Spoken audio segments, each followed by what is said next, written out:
Step-by-step fix guide. 1. Check domain connection in Shopify admin. Go to Shopify admin settings, domains.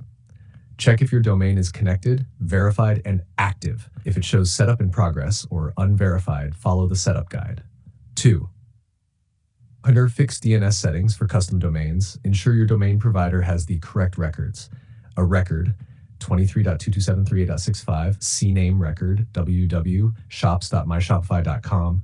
Use tools like dnschecker.org, dnschecker.org to confirm propagation. 3. Verify SSL certificate. If you see SSL pending in Shopify, wait up to 48 hours. Try resaving the domain in your admin panel to trigger SSL setup.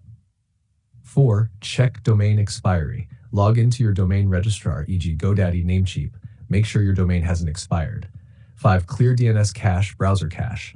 Open SMID, Windows, and run ipconfig flush DNS, or try accessing your store in incognito/private mode. 6. Wait for DNS propagation. DNS changes can take up to 48 hours to fully propagate globally.